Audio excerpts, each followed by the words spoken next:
identified long-standing mechanical reliability issues, particularly in the drivetrain, as well as high maintenance demands, part shortages, and challenges in sustainment and data use. Both reviews also underscored the importance of disciplined risk management and clear communication across the Joint Program Office and the services. We must put these challenges into perspective. Operators still have missions, and these material issues have contributed to low mission-capable rates across the fleet. As the department approaches the end of V-22 production, it is essential that ongoing reliability upgrades and sustainment reforms are fully implemented and sustained. The men and women who fly and maintain this aircraft deserve confidence that safety remains a top priority, and we need these aircrafts for operational requirements. We appreciate our witnesses joining us here today and look forward to their testimony as we continue our oversight of this important program. I'd like it to turn it over to Ranking Member Joe Courtney of the Seapower Projection Forces next. Kelly and Chairman Bergman, who's joined us for organizing today's hearing. Thank you to Admiral Dougherty, General Walsh, and Ms. Moldafsky for joining us to discuss this urgent issue that pertains to the safety of our warfighters and the need for a platform that can transport troops and equipment and conduct search and rescue with speed and range. The V-22 program has been a focus of the Armed Services Committee after the catastrophic crash in Japan in November 2023, which occurred on the heels of fatal accidents in June 2022 and August 2023. Under both chairs, we have had briefings in the Armed Services Committee over the past couple of years, and a request was made by HASC for GAO to conduct a review of the V-22. Today, this hearing follows the issuance of independent reviews by Naval Air System Command and the Government Accountability Office. As I've stated in prior proceedings, I view these reviews in the same light as the reviews that were conducted by Congress and the Navy after the catastrophic collisions in 2017 of the USS Fitzgerald and the USS McCain. Like the V-22 mishaps, Fitzgerald and McCain resulted in an unacceptable loss of life of service members who were performing their jobs in a peacetime environment. As those collisions were indicative of systemic issues with our surface fleet, V-22 is indicative of broader systemic issues with the Navy aircraft readiness. In 2017, the oversight by Congress with the Navy's collaboration led to systemic improvements. In fact, at the insistence of Senator John McCain, the recommendations of the Navy's comprehensive review were actually codified in the National Defense Authorization Act. That intervention has ensured that seamen are fully qualified before going underway and resulted in an appreciable drop in mishaps. After the CV-22 crash off the coast of Japan in 2023, the services grounded the planes and incorporated various new maintenance and safety protocols, such as a redesigned gearbox and triple melt steel components to mitigate deadly risk. While those protocols have thus far been successful in preventing loss of life, mechanical issues still plague the program. As GAO recommended, significant sustainment investments, particularly in repair and spare parts, will be needed to make the V-22s operate safely. Both the subcommittee and I am sure, look forward to working with the services in the Joint Program Office as the department lays out its fiscal year 2027 budget request so that there is sufficient investments to follow in on those mechanical changes that we need to implement.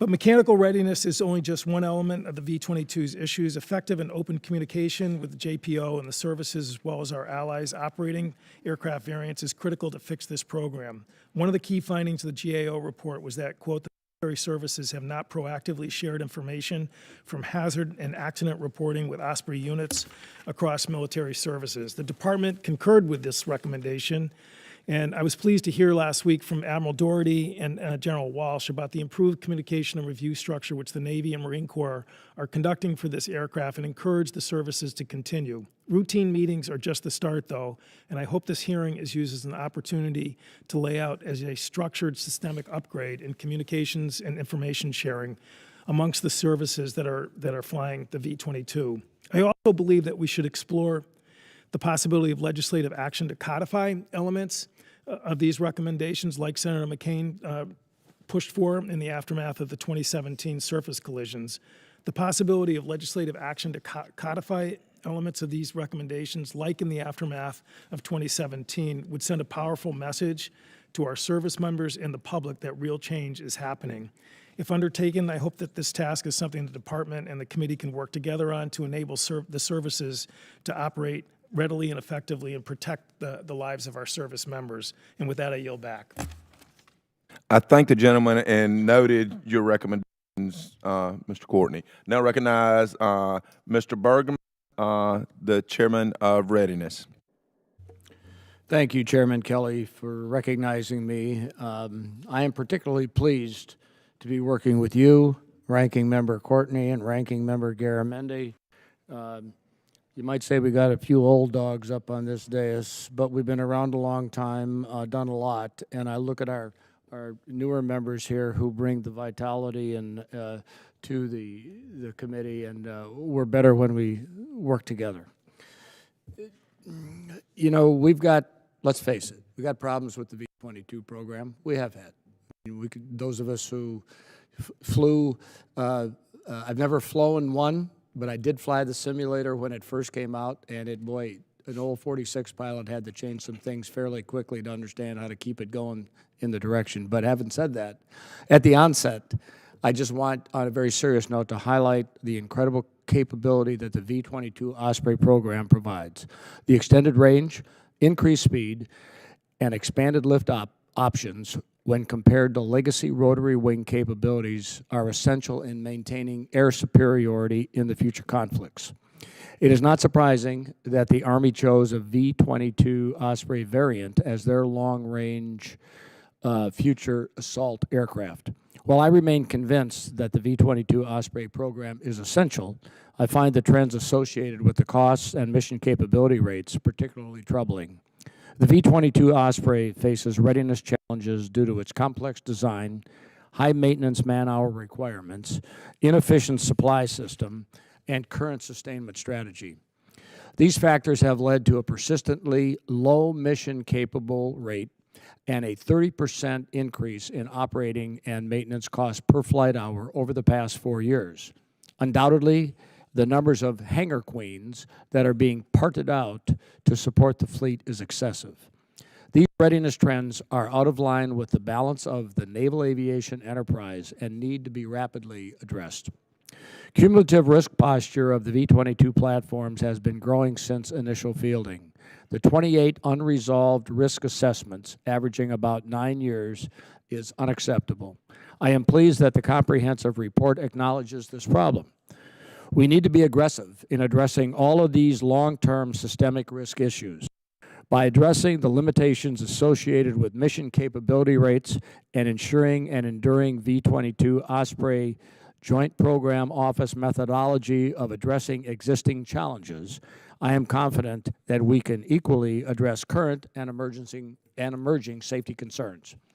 We need to be a learning organization that prioritizes safety of our aircrew above all things. I appreciate Chairman Kelly's support for this important hearing, and I yield back the balance of my time.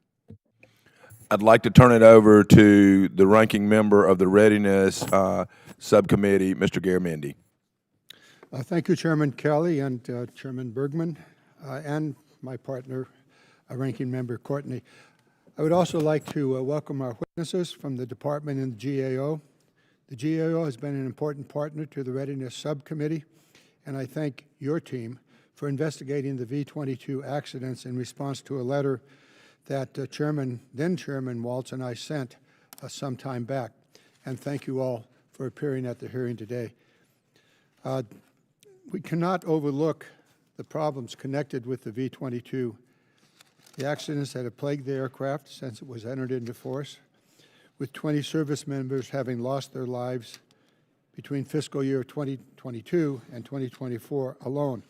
Fatalities and mechanical failures have connected to them and led to numerous operational pauses of the program, most recently in December 23. While the V-22 is an impressive and valuable asset to the military, these continuing mishaps are simply unacceptable, and action must be taken. I'm looking forward to hearing from the GAO and the Department on how we're prioritizing safety and how we address the risks and how the recommendations recently in the V-22 comprehensive review will be implemented, including new material fixes and efforts to share vital maintenance information between the services. Furthermore, I'd like to hear what can be done to accelerate such upgrades and changes. Timeframes for the replacement and retrofits that stretch into 2033 and 2034 are simply too far out and not acceptable. That simply means that the risks of lives of more of our brave men and women. Lastly, I would like to hear from GAO thoughts on how the department plans and what they might have overlooked and what can be done to address the many gaps, or any gaps. At present, the department plans to keep flying the V-22 for at least 30 more years. If this is to be the case, then more robust sustainment framework must be started today for the sake of our service members and future missions. With that, I yield back, and I look forward to the information. Thank you. Thank you, Mr. Garamendi. Now thank you, and I'll recognize our witnesses. We have Vice Admiral John Dougherty, Commander, Naval Air Systems Command, Brigadier General David Walsh, Program Executive Officer, Air Anti-Submarine Warfare, Assault, and Special Missions Programs. I love the way you guys do these titles. And Ms. Diana Moldafsky, Director, Defense Capabilities and Management, Government Accountability Office. And Admiral Dougherty, is over to you. Chairman Kelly, Ranking Member Courtney, Chairman Bergman, Ranking Member Garamendi, distinguished members of the subcommittee, thank you for the opportunity to address the status of the V-22 program. The V-22 is a unique and indispensable capability for our nation's armed forces. As the world's only operational tilt-rotor aircraft, it combines the vertical lift of a helicopter with the speed and range of a turboprop aircraft, enabling missions that no other platform can accomplish. Across the Navy, Marine Corps, and Air Force, the V-22 has transformed how we execute expeditionary operations, special missions, and critical logistics in every theater. That said, this program has not been without challenges. During its 20 years of operational service, the V-22 has faced complex technical issues and, tragically, the loss of service members. We honor their sacrifice by committing ourselves to the continued safe operation of this platform. It is and will remain our top priority. Evidence of this commitment was our initiation of the V-22 Comprehensive Review in September 2023 to address concerning safety and readiness trends. This review, along with the GAO report, identified actionable recommendations to improve safety and readiness and reaffirm the airworthiness of this platform. Of the 32 recommendations in the comprehensive review, 24 are already closed, and the remaining are on track for completion. We are also actively implementing the GAO's 5 recommendations. Both reviews identified the need for increased oversight and disciplined follow-through. To that end, we've already established the Joint V-22 Leadership Forum. This body brings together cross-service leaders from the Navy, Marine Corps, and Air Force to share information, assess our performance, and remove barriers to safe and effective operations. This body reports annually to the service vice chiefs on our performance across safety and readiness outcomes. In addition, I report monthly to the Secretary of the Navy on our progress to plan in driving the findings in the comprehensive review to closure. The comprehensive review was released in December, but we did not wait to take actions on the findings. For example, we have already begun fielding an improved prop rotor gearbox with more robust gears, which mitigates the risk of past failures due to microscopic impurities. Until these gears are fielded, the aircraft will continue to operate under the airworthiness controls established in March 2024, which have proven effective. In addition, we have dramatically reduced the rate of hard clutch engagements to 0 since implementing life limits on the input quill assembly in February 2023. And we are qualifying a new, more robust design to be fielded in late 2027. To address future safety and readiness of the V-22, we are developing a mid-life service upgrade to modernize the drive system, airframe, and avionics. These upgrades will significantly improve readiness while enabling future modernization to keep the V-22 ready to fight well into the 2050s. Members of the subcommittee, the V-22 remains a cornerstone of U.S. military capability. It provides unmatched operational reach and operational flexibility. Whether conducting special operations, assault support, or logistics resupply, the V-22 is in demand across every theater. We are committed to the continued safe operation and readiness of the platform. Thank you for your continued support of naval aviation and the V-22 program, and I look forward to your questions. I now recognize Brigadier General Walsh. Walsh, I'm sorry. Thank you, sir.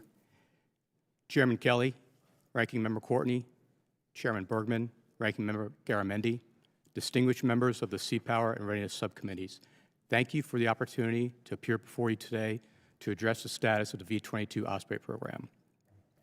In my role as the Program Executive Officer for Air Anti-Submarine Warfare, Assault, and Special Mission Programs, I'm responsible for the V-22 Joint Program Office, which manages the development, testing, fielding, and sustainment of the V-22 Osprey across all variants.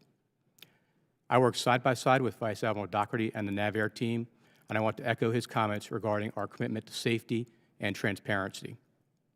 I would also like to thank Ms. Moldafsky of the GAO for joining us today, and I appreciate the GAO's partnership in addressing V-22 safety. The V-22 Program Office that ensures the continued airworthiness and readiness of this critical capability is truly a joint effort, staffed by personnel from the Marine Corps, the Navy, and the Air Force. Our team is implementing all recommendations from the recent Comprehensive Review and GAO report, driving improvements that will keep the Osprey mission ready for decades to come. The V-22 provides unmatched operational capability and flexibility. It's in high demand across the Joint Force because of the unique warfighting advantage it provides our warriors. We owe the men and women who count on this platform every day the safest, most ready aircraft that we can provide, and we are fully committed to doing just that. Thank you for your continued support of our service members, of naval aviation, and the V-22 Osprey program. I look forward to your questions. I now recognize Ms. Moldavsky. Chairman Kelly and Bergman, Ranking Members Courtney and Garamendi, and members of the subcommittees. Thank you for the opportunity to be here today to discuss our work on the V-22 Osprey program. After 20 years of operations, the Osprey continues to face significant challenges that limit its capability. Mission-capable rates are lagging, maintenance burdens are heavy, safety outcomes have not steadily improved. Recent fatal accidents, including a 2023 crash and subsequent fleet grounding, underscore the need for decisive action. While GAO has reported on development and sustainment challenges with the Osprey for over 4 decades, today I will focus on 3 key takeaways from our December 2025 safety report: negative accident trends, unresolved safety risks, and communication gaps. First, serious accidents remain high. We found Marine Corps and Air Force Osprey accident rates for the most serious mishaps, those the Class A and Class B, rose sharply in 2023 and 2024, being 36% to 88% higher than prior 8-year averages. The Osprey consistently exceeded serious accident rates for most Navy and Air Force aircraft types. These accidents rarely stem from a single cause. They most often involve material failures and human error tied to supervision, training, and risk management, appearing in 57% of the causes we reviewed. Second, risks are identified but not closed. DoD lacks a comprehensive way to ensure that safety risks are prioritized, resourced, and resolved. The problem is not identifying risks, the problem is closing them. We found 28 system safety risks, including serious risks tied to loss of life or aircraft, unresolved for an average of 9 years. At the same time, maintenance and operational risks were considered outside the scope of safety working groups, despite being major contributors in accident data. Units described to us heavy maintenance workloads that reduced aircraft availability and limited aircrew experience, but these risks are not consistently captured in risk mitigation plans. Third, communication gaps persist. Communication remains fragmented between the program office, the services, and the operational units. Squadrons told us that hazard and accident data is stovepiped across the service with no regular forum for sharing emergency procedures. As a result, lessons learned are not consistently shared, and risks identified in one part of the enterprise are not always visible to others until an accident occurs. So how do we move forward? DoD has committed to addressing our recommendations, and Naval Air Service Systems Command has committed to resolving risks across the program. These are important steps, but the Osprey has been reviewed many times before. So how do we ensure that current actions will lead to timely and lasting improvements? Making this effort different will depend on whether DoD can establish clear accountability, define milestones, secure adequate funding, and report regularly on progress. Congress plays a critical role in overseeing this effort to ensure the Osprey's full potential is realized. Thank you for the opportunity to testify, and I look forward to your questions. I thank the witnesses, and I commit, and I want you guys to be a part of the process with Mr. Courtney and I as we review how we should make legislation to codify some of the things that we have coming forward, because we not only want to do it, we want to do it right. And with that, I recognize myself for questions. Admiral Dougherty, I listen to other people when they pronounce your name correctly, and then General Walsh. How does the V-22 Joint Program Office share information on aircraft operating procedures across the services? Thank you for the question, Mr. Chairman. The V-22 takes our obligation to share across the services very, very seriously, and it starts at the Joint Program Office, where, as I mentioned, we have personnel from all three services working together daily. In addition to that, we have regular forums, some of which have been reinforced and reinstated by the recommendations of the Comprehensive Review and the GAO report, where their services come together on a regular basis from the 06 level and in the program office all the way up to the 4-star level, where Admiral Dougherty reports monthly to the Secretary of Navy on progress against the recommendations. Sir, just let me add to that both in the GAO report and our internal comprehensive review, this sharing of data across the services, and then senior leader awareness of the risk on the platform was identified as a gap. And we've updated our policy and our governance structure to ensure that I, as the Airworthiness Authority, have visibility on all of the risk as they manifest on this platform. Thank you, Admiral. General Walsh, what specific hardware upgrades and modernization efforts are planned across all V-22 variants and services, and how is the JPO managing cost impacts and trade-offs among the Navy, Marine Corps, and Air Force? The program right now has several efforts across both safety and readiness to improve the performance of the V-22. Starting from the closest to time now, we're already feeling improvements to the prop rotor gearbox, incorporating stronger, more robust steel into the aircraft. Those are delivering right now to all three services. We are also redesigning the input quill assembly, which was the cause of our hard clutch engagements. That effort is in testing right now and will begin fielding to the services. We are implementing an Osprey drive shaft system safety and health information system that will provide the maintainers and the aircrew better awareness of vibrations that are growing in the gearboxes. And beyond that, we have improvements in the cells that will increase the maintainability and the availability of the aircraft. Further to the future, we're looking to field the V-22 Cockpit Technology Replacement Initiative to address obsolescence issues, increasing readiness, and beyond that, the V-22 aircraft modernization plan, which will keep our readiness and safety going into the 2050s. Thank you, General. And Ms. Moldafsky, how has the Department of War responded to GAO's recommendations on the V-22 program? And in your assessment, how well positioned is DOW to implement those recommendations in a meaningful and timely way? DoD agreed with all 5 of our recommendations, and it stated that it would incorporate them into relevant policies and procedures. Specifically, DoD highlighted its commitment to safety, including developing joint standards for improving safety. So these are definitely positive steps.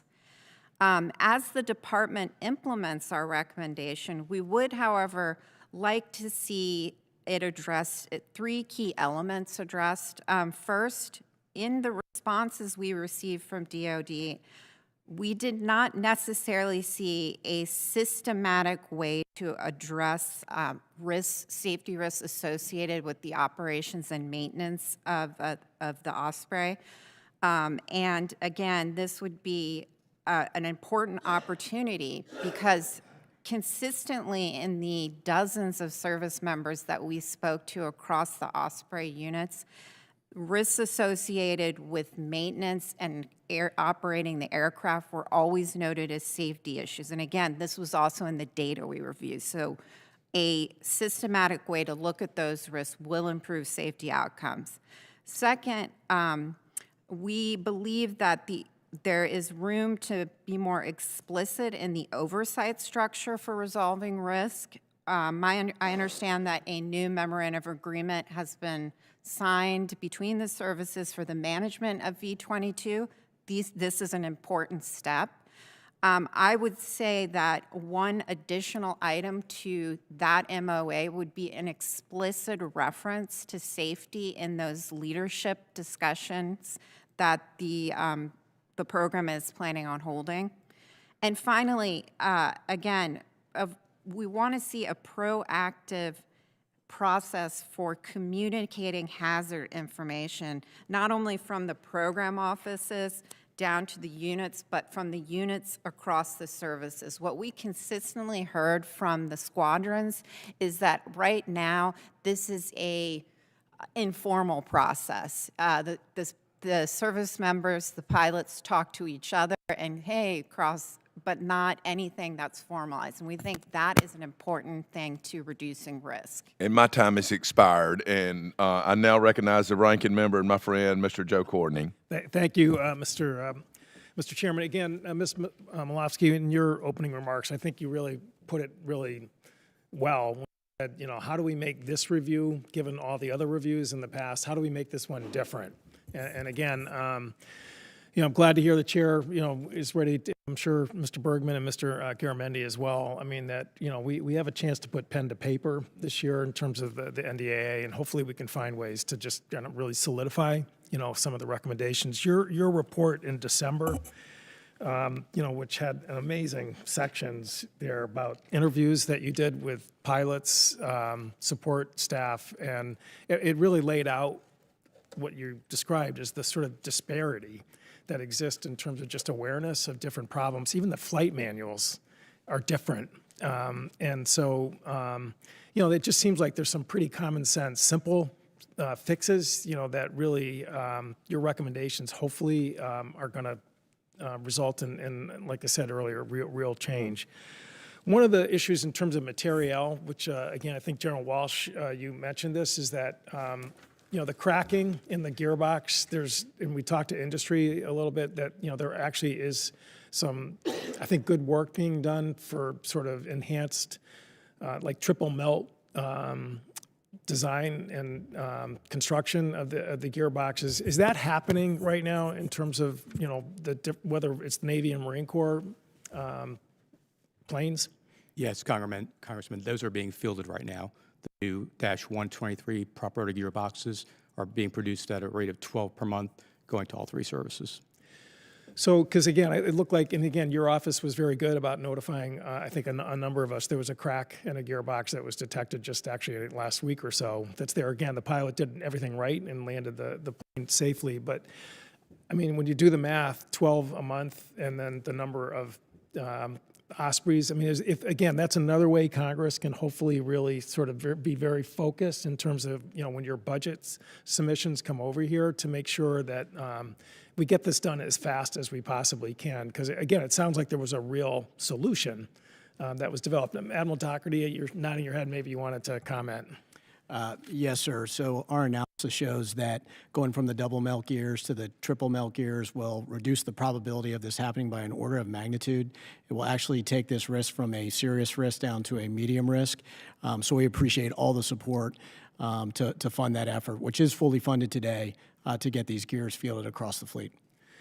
Thank you. And again, as we sort of move forward after today, the 5 recommendations that were included in the GAO report, as well as some of the other sort of issues that you were identified, we really want to engage with GAO in terms of, as I said, trying to, provide a lift to this process so that, as I said, there's going to be something very enforceable by law, but, also out there for the public and the families of the service members who lost, that actually what happened is something that resulted in Congress taking action to hopefully fix this problem. With that, I yield back. I now recognize the chairman of the Readiness Subcommittee, Mr. Bergman. Thank you, Chairman Kelly. I'd like to start with a kind of a statement here on the front end, as regards to readiness. The Air Force, as you all know, has invested and incorporated the Nacelle Improvement Program beginning back in 2021, and they have seen significant results. I would highly recommend that you all look at following that lead, resourcing this proven initiative. It is not theoretical. It is proven, and the data that I have seen has been very positive. It's okay to copy another service. We may want to have the unique service cultures, but, imitation or copying is a very sincere form of flattery that will, in the end, increase mission effectiveness and save lives. I'm going to not address my questions to any one of the 3 of you in particular. I'm going to state the question. I'd like to hear any or all of your comments, if you're okay with that. V-22 availability. Is a 60% mission-capable rate acceptable for the V-22 program? And you can just say yes or no. So, sir, readiness is a top priority for the service. We have clear targets across the V-22 fleet for all the services. We are not at those numbers today, and we do know the root cause of our performance and are going to close that gap to achieve the readiness that we need. Can you give me a couple of steps that you're taking to, definitive steps that you're taking to increase mission capabilities? And as an adjunct to that, what steps can we in Congress take to support a more effective V-22 Osprey program? Yes, sir. I'll hand it over to General Walsh here in a second, but generally the issues are from the supply chain and us having the repairables and the consumables that we need to operate the aircraft. The program office is highly focused on that and closing those gaps, and I appreciate this body's continued support for the funding of our flight hour program and our OMAN accounts, which helps fund that sustainment ecosystem. Over to General Walsh. I'll just add to what Admiral Dougherty said. We do have a discipline process inside the program to identify the drivers, analyze root causes of our readiness challenges, and we're implementing measures to increase supply availability, increase maintainability, and reduce the maintenance workload for our Marines, sailors, and airmen that are out there. And that's an all-hands effort across the services, our NAVAIR partners, fleet, and industry to make sure we get the right parts produced and into those Marines, sailors, airmen's hands to do that work. Some of the specific efforts that we're working on right now is addressing obsolescence, and then you mentioned the cell improvements.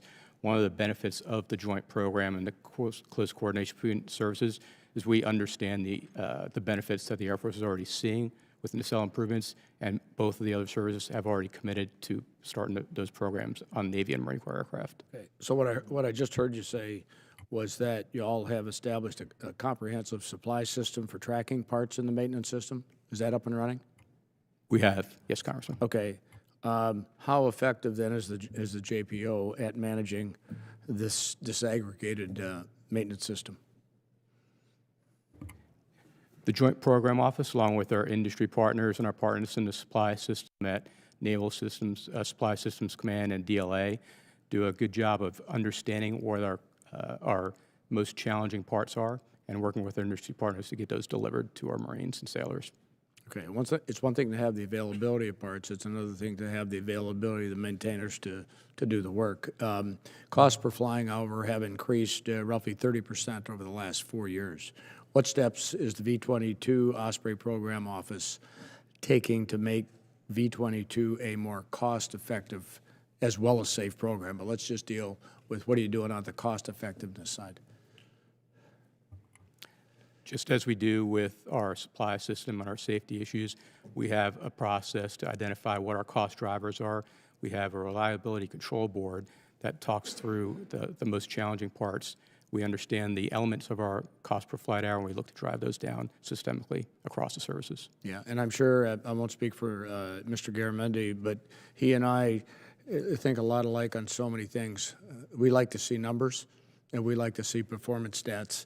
So anything you can provide for us, we'll consume as members and also as our staff. And with that, Mr. Chairman, I yield back. I now recognize Ranking Member Garamendi, my friend. Thank you, Mr. Chairman. At some point, it becomes a tireless process of trying to build safety into military operations. All too often, it appears as though the demand for the mission overcomes the demand for safety. And that has resulted in at least one of the most serious recent accident, at least in my opinion, that the mission demand overrode the safety. So we have focused on the safety issue for many years here, trying to drive into the military the necessity for safety. I think we're losing that fight. Or can you two gentlemen tell me that we're not losing it and that safety is not the least priority and the mission is the first priority? So, sir, I would tell you as the Airworthiness Authority at NAVAIR, it is my first duty to ensure that the platform is airworthy and safe for operations. I believe that through the mishaps and the engineering investigations that we've done over the past several years, and then certainly from the GAO's report and our comprehensive review, we've identified clear actions that we're taking to include the controls that are in place for our aircraft that are flying today. So that is our top priority, and it will remain my top priority as the Airworthiness Authority. General? As Admiral Dougherty said, safe operations are the top priority for the program. And military aviation is rooted in a long-standing culture of safety. In 20 years of operations around the world and austere operations, we've made continuous improvements to this platform, including almost 250 hardware and software improvements to reduce or eliminate risks. And we continue to do that. We have a rigorous process for identifying and mitigating those risks. These are complex machines built for combat, but we do owe it to our service members to make sure they are safe every time they go out and fly these. We understand what our mishap drivers are. We understand where there's elements in the design, there's elements in the operations and maintenance where there are risks, and we are diligently working to reduce or eliminate those. For the GAO, your questions about maintenance seem to be found in every one of your reports. How is the military addressing the maintenance issue, and what is the role of the contractor, Bell, and its acquisition of other companies? If you can speak to that. Yeah, you're absolutely right that readiness issues and maintenance remain a problem, not just for the Osprey, of course, but across many different aircraft types. In reviews, we recently reported that only 4 of 49 aircraft types actually met their mission capable rates over the last 10 years. So it's not just an Osprey problem, it is a problem across the departments. And I think it's important to zoom out a little bit and ask, how did we get here?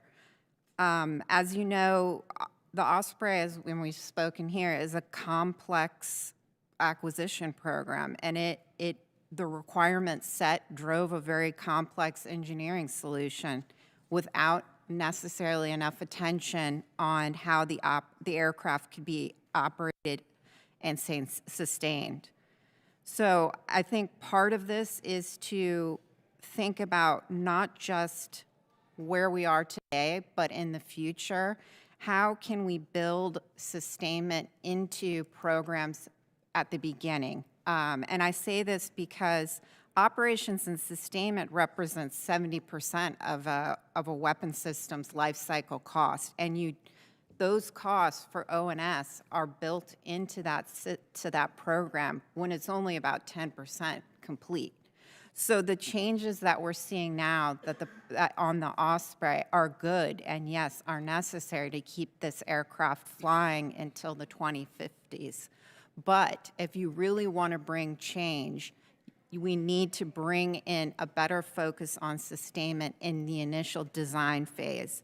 GAO has a body of work looking at leading practices that commercial companies do, and the way those commercial companies do it to develop complex systems, part of that is bringing in the users, in this case would be the maintainers, the pilots, early into the development cycle to help develop the design. And that is how you would truly make changes. Your last question regarding the contractor, I will defer to the gentleman here to discuss what costs Bell Boeing has actually had to pay, but it's my understanding that since those risks were accepted by the Navy many years ago, the Navy would pay for any costs associated with the changes. I see that I'm out of time, but there should be, I'll have some follow-up, I'm sure. Thank you. And if you guys, Admiral, if y'all can respond for the record, General, if y'all can respond for the record to his question, not now, but in writing, we would really appreciate that. And I now recognize Ms. Kiggins. Thank you, Mr. Chair. Thank you for the brief and the work that you're doing. I know we've had several briefs in this committee just to talk about the progression of V-22 and addressing some of the safety concerns. I just was wondering about crew confidence, what that looks like out there. I mean, we're talking about the ways we're tracking, mechanical problems, why we're fixing them. What is it like for the pilots and aircrew? Are they still confident when they get in that aircraft that they can complete the mission? Is there any high turnover rates, or people saying, you know, we're not taking this aircraft because we're worried about this? Just curious where their mental state is. Yes, ma'am. Thanks for the question. I would say that crew confidence is high in this platform. And just like the GAO went out and talked to the units during this time of investigation, we did as well. We did find some gaps in the flight hours that we want to get our aviators. Part of that was due to our focus on safety and some of the groundings that we had to go through. But I will tell you that we have talked to many of the air crews, and they have confidence in this platform and are getting the training they need. Okay, thank you. And you know, I remember back in the day, and I was 46 pilots. So when we read the books and we looked, and we got the HAS reps, and 46s were kind of the predecessor for the Osprey. So and the reasons we no longer fly 46 and went to a V-22 platform, I can appreciate some of the same concerns. But you know, how are we? That was our form of communication. It was way before the digital age, and now we're in 2026. There's ways we can communicate, from social media to, I'm even in a 46 alumni group. But you know, how are pilots communicating with each other? Miss Moldafsky, you talked about this siloed information, and there's got to be ways that. I don't know if there's some kind of pilot group chat. I don't know what that looks like in the military. I didn't serve when we had those platforms available, but what does that look like so that the Marines and the Air Force and the Navy are communicating with each other? Because that's a great way to communicate, just pilot to pilot, aircrew to aircrew.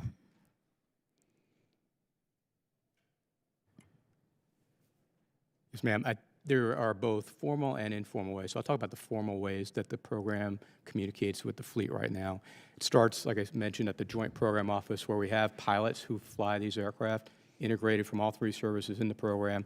They work together day to day, and they have connections back out to the fleet and their counterparts out there.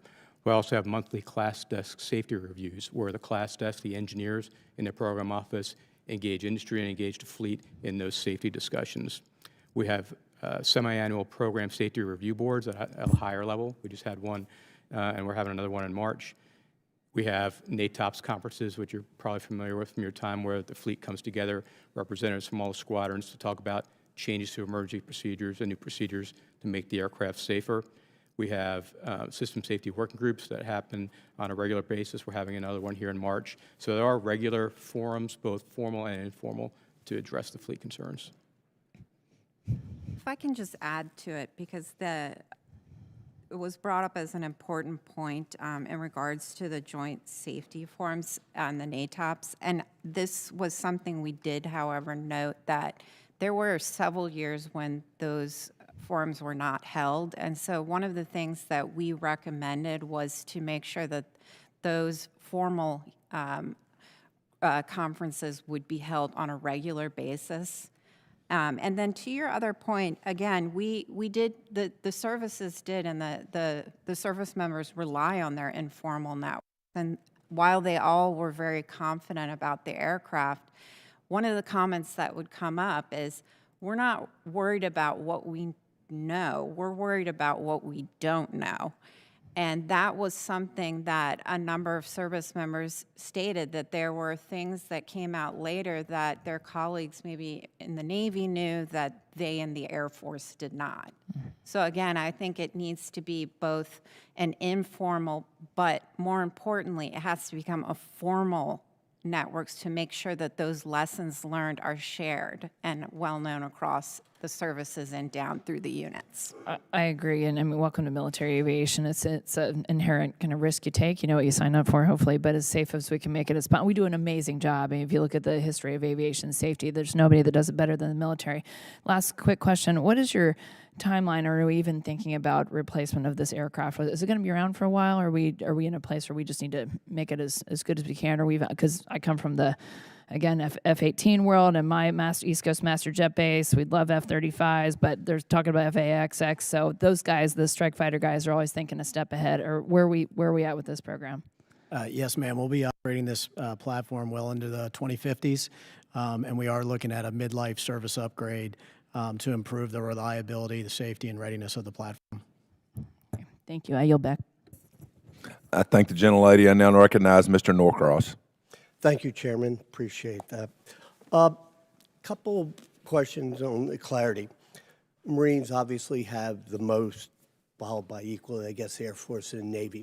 Are there any significant differences in the accident rates, not per hour, but just service over service that we've identified?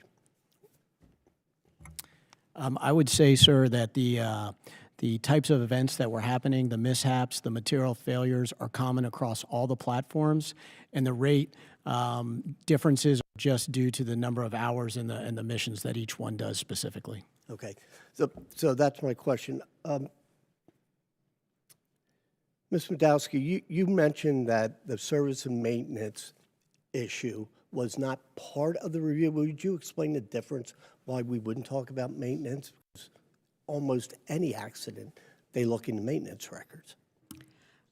Sir, what I was specifically addressing was that issues related to maintenance or aircraft are not a part of the system safety risk analysis, so they're not in the same defined way of assessing risk. When you have the risk assessment, the idea is that you identify the risk, you analyze it, you respond to it, and you close it, or you find mitigating actions to close it.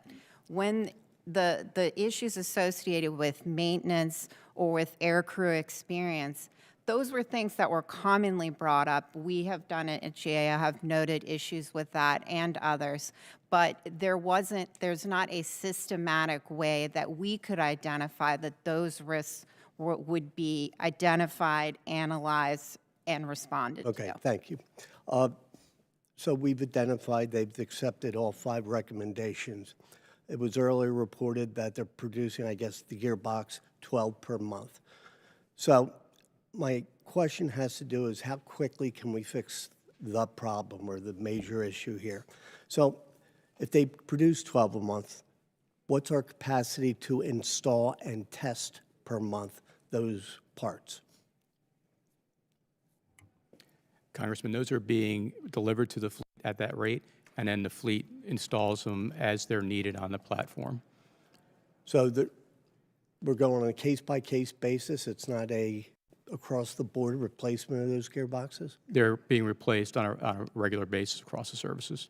All right, so the point I'm getting at, do we have the capacity in our maintenance to replace 12 a month? We do, Congressman. Okay, so the question was asked earlier, how many months, years will it take at the rate you're going, assuming there's no ramp up, to replace all these? For the Navy and the Air Force, they'll be complete in the next couple of years, 2027. So close to 400. Thank you. I yield back.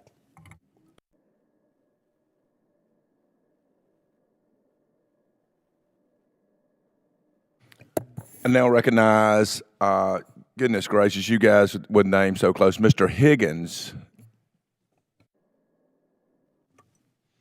Thank you, Mr. Chairman. General Walsh, what is do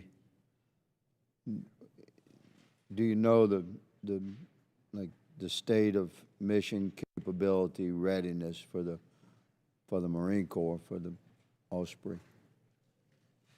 What is the percentage? I do, Congressman. What is that? It's roughly about 50%. About 50%. Of the in reporting. Admiral Dougherty, what about for the Navy? Currently, the Navy's at about 40%. About 40%. So I don't claim to be an expert on many things, and this is most certainly one of the categories that I'm not an expert in, but as an old soldier myself, it seems to me that we have been stubbornly dedicated to this platform, and perhaps it's wise that we remain stubbornly dedicated, but we should calmly assess where we are regarding just what we can do from a mission accomplishment perspective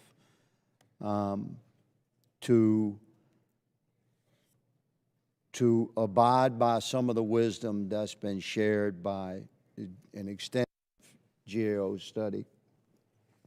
So I ask you, General and Admiral, will you just clarify for the committee and for America, what are reliability control boards as it relates to maintenance and both preventative and repair for this platform? How do they work? How do you assess them? Are they shared across the services that use this platform in varying degrees? Would you just speak to reliability control boards? Because it seems to me it should be the focus of our discussion on how to move forward. Thank you, Congressman. I just want to start by saying that we do understand where the challenges are in our readiness, and we're committed to providing the operational commanders with what they need to fight every day. Yes, sir. The Reliability Control Board is a process we have inside the program where we take a look with data across all of the components and the drivers in the aircraft. We understand the ones that are degrading readiness the most, and we have actionable plans to improve the readiness of those components. Yes, sir. Admiral? Yeah, sir, I would just double down on that. On our journey on F-18, almost a decade ago to get to 341 operational aircraft, mission-capable aircraft, the RCB was a key element of that to do exactly what General Walsh said, Right. to understand our degraders. So As the Airworthiness Authority and as NAVAIR that manages, 40 different type model series of aircraft, that is a best practice that we enforce across all our platforms. Thank you, Admiral and General, for that assessment. Ms. Moldafsky, do you concur that reliability control boards should be a focus of how our services move forward to embrace the experience and the knowledge of the maintenance crews that work on these platforms, and then maybe they rotate out? And perhaps rotation is something that we should look at as well. But if they had a way to like have a deep documentation of their experiences learned from maintenance work on the platform, and they were able to share that broadly, would that be helpful, Madam? I think absolutely, and I believe that in the NAVAIR comprehensive report, they noted that one of the key challenges with the Osprey was that the maintenance systems, there were disparate maintenance systems between each of the services. So knowledge was not shared, lessons learned not shared across the different services and how they would maintain the Osprey. So best practices in closing, let me just say, gentlemen, I deeply respect and support your mission, and we are every bit as committed to making this platform work as you are. Back as long ago as the 90s, in the civilian realm, certified mechanics working on vehicles, it had an old school computer access. If they had an issue with a vehicle and they found a fix, they could go into that system and load that fix, load the symptom that they were addressing, and they would make notes on how they fixed it. And a certified mechanic across the country, without a bunch of bureaucracy in between, could look at that in real time. He could see service. So I'm not suggesting that you break down your chain of command and control to that level, but I am saying that we need the experience of these maintenance mechanics that have been on this platform for a while. We need that accessible across the board so we can increase these readiness numbers. Mr. Chairman, I thank you for the indulgence. I yield. Thank you. Mr. Mesmer, you're recognized. Thank you, Mr. Chairman. Admiral Dougherty, correcting the core issues of safety mishaps is critical because of the V-22's projected future service life. Can you talk about why this aircraft is uniquely suited for its assigned missions and why guaranteed safety is critical? Well, yes, sir. As the Airworthiness Authority, safety is the prime directive from my perspective. It is my responsibility to ensure that the aircraft is safe to operate across all the services with the different missions that it does. And then in terms of the unique capability that it brings to the warfighter in terms of speed, range, and access is unmatched. Okay. Can you describe how those capabilities differ from other aircraft in the fleet and how these capabilities change how we can operate in theater? Yes, sir. I would just say it's related to its VTOL capability, its ability to take off and land vertically, operate from ships, from shore, and have the speed and range of kind of an airplane, but have the capabilities of a helicopter. Okay, thank you. General Walsh, the department has previously worked with industry to identify and address issues that have arisen. Can you talk about how the Air Force, Navy, and Marine Corps work jointly with industry to make sure safety component issues are identified early and addressed as quickly as possible? Yes, Congressman. That partnership between the program office and industry is indispensable. That is how we generate safety and readiness. And we work closely every day with our industry partners to make sure that they are producing qualified, safe components for our aircraft. Okay, thank you. Admiral Dougherty and General Walsh, can you offer data on the V-22 improvement plan and how it is able to address some of the safety issues described in the GAO report? The V-22 improvement program focuses on providing capabilities and components that improve the safety and the reliability of those components. Some of the ones that we've mentioned today are prop rotor gearbox improvements with the new, more robust steel, the input coil assembly redesign to reduce the incidence of hard clutch engagements, the Osprey Drive System Safety and Health information are called Odyssey. They'll provide the maintainers and aircrew better information about the health of their gearboxes. Nacelle improvements, which was mentioned earlier, that will improve the maintainability. The V-22 cockpit technology replacement, which will address obsolescence, particularly in the avionics and electronics. And then finally, a V-22 aircraft modernization plan called Revamp, which will make sure that we have the right capabilities out there into the 2050s. Okay, thank you. How much funding is needed to complete these upgrades? Do you have an estimate on that? The property gearbox, input coil assembly, Osprey drive system safety and health information are all fully funded. The cell improvement is funded for the Air Force, and both the Navy and the Marine Corps have applied funding to those. And then we are still studying the costs for Vector and the revamp, so those will be in future budgets. Okay, thank you. Ms. Moldafsky, as the Army moves forward with an accelerated timeline for testing and production of the FLRAA, what lessons can be learned from the V-22 development and production to produce a safe, suitable, effective platform for our warfighters? As I mentioned before, I think the Osprey provides good lessons as the department considers and the Department of Army considers its new platform. Specifically, as I noted before, it's important for the program to consider using GAO's leading practices for developing weapons systems. A number of recommendations associated with it. I talked about two, and that is in the requirements development phase is to bring in the users, the operators, to help shape the sustainment of that platform, because as we saw, you really need to build that into the design early to make sure that down the road it's going to be a maintainable system. So I think that is one of the ways that, that the Army can consider and some of what we've seen on V-22. Okay. Thank you. Thank you for all the questions, and I yield back. Thank you, and that completes our first round of questions. Mr. Garamendi has asked to ask another question or two, so you are recognized. I'll make this very quick. Several suggestions have come up about things that need to be done. This committee will be writing a new National Defense Authorization Act. It's been said that perhaps, or not perhaps, but that we should include in that the Osprey issues.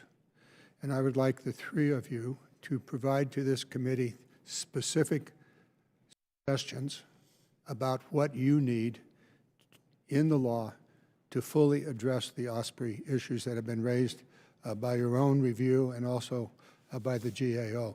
I'm not going to ask for it here in deference to time, but I would appreciate it if you can get back to us no later than the end of this month with very specific suggestions about what you need to avoid the 10-year or 9-year time frame for the full upgrades.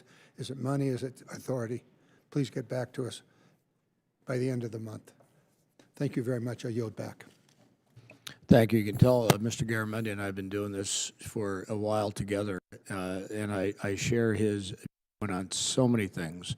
I was going to say to you, if there's anything, would anybody like to have a closing comment for something you would have liked us to ask you, but we didn't? And if there, you know, it's your 60 seconds. You don't have to say, but if there's something you wanted to tell us that we didn't ask, it's your shot. Sir, I just was going to say thanks for the support of the committee, and thanks for that offer to provide our recommendations for things that we could put in the NDAA going forward. Thank you. Yeah, well, under Chairman Rogers and Ranking Member Smith's leadership, our committee is pretty darn tight when it comes to doing a good NDAA every year, and that's a credit to leadership across the board. So never miss an opportunity to lead and do the right thing. With that, this hearing is adjourned.